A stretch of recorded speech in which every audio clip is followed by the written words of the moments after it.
All right, it's Media Day. It's our playoff prediction edition, and we are talking with Ridge Point head coach Rick LaFavers. Coach, thanks for joining me.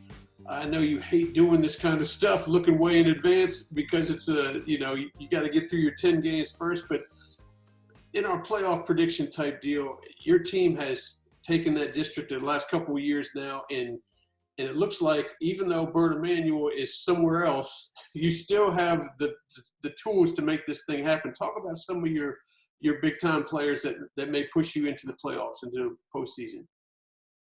Well, it starts with our defense. We have 8 returning starters, and our defensive line, 2 Power 5 guys, and DK Clue and James Eaglin, and our skill, speed, just overall familiarity with the defense. Anytime you have 8 returning starters, on what I thought was a good defense last year, I think gives you a chance, especially at the line of scrimmage. So that's definitely going to be our strength as we begin the season.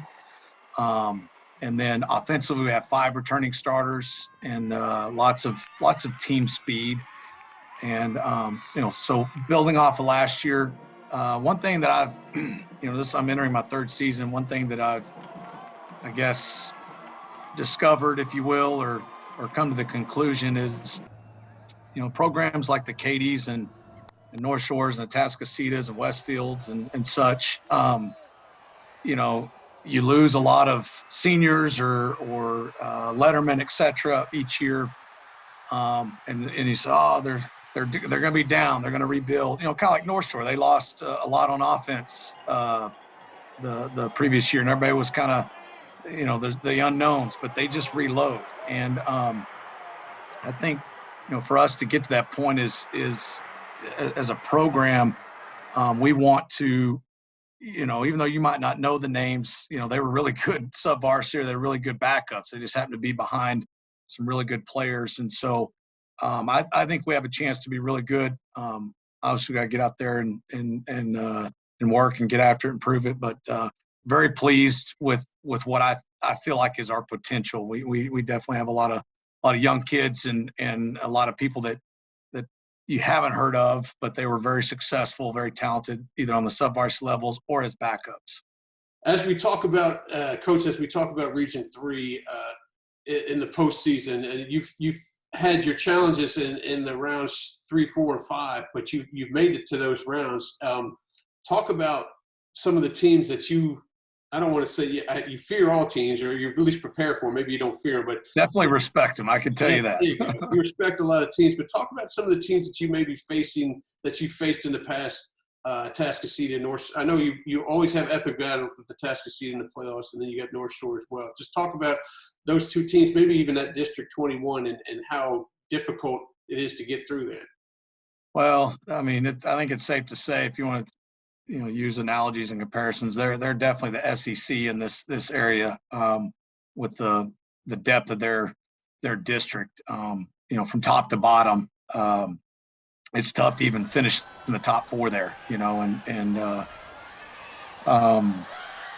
For us being big school, we've faced Atascocita the last 2 years that I've been here, and in round 3, we were fortunate to beat them in my first year, and then last year, lost to them by a field goal, and then ultimately round 4 has been, North Shore. And so,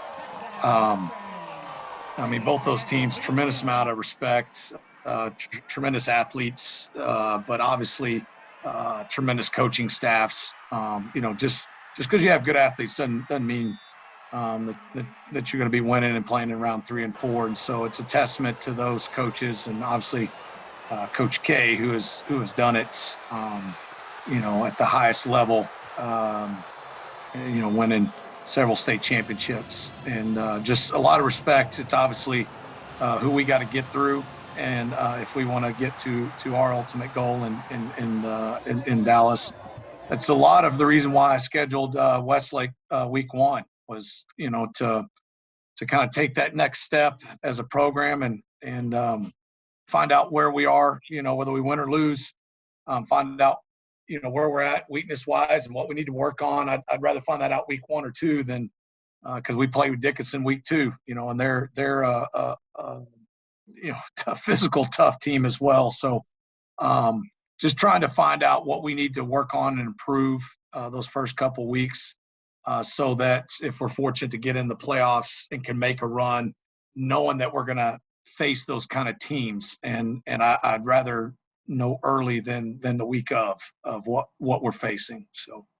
Absolutely. And this year you guys got some new blood in Region 3. Now, I don't know if they'll go Division 1 or Division 2. It all depends on how things pull out. But you got Pato in there, and you got Hightower even in your district as a whole. But talk about some of that new blood you got in there, and maybe that kind of mix up the postseason as well. Yeah, no doubt. Obviously, Pato, I'm familiar with them, and we played them when I was at Lamar Con.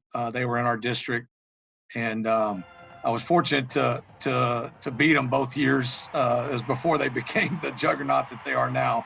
I think I caught them on the ascent and not when they had risen to the state championship level yet. But new coaching staff, but a lot of tremendous talent, and they have a tough district as well to get through.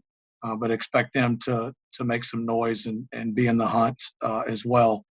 And then Hightower.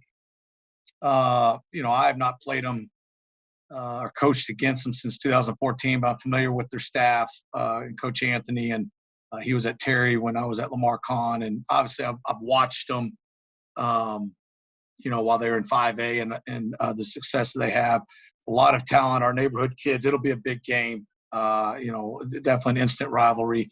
I don't think we've played each other since we went to 6A, so 2016, I think, is the last time we've played, if I'm not mistaken. I wasn't here then, but it'll be a barn burn. I'm sure. I know for sure.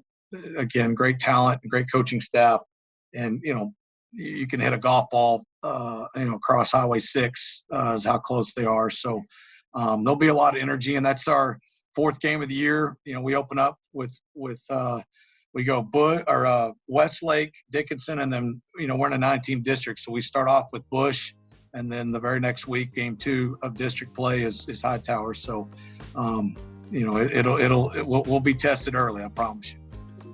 Dig it. Hey, well, let's see if you can get past them juggernauts that got you last year from Atascocita. And I appreciate you talking with me, and good luck this season, Coach. Thank you. I appreciate it. Always a pleasure.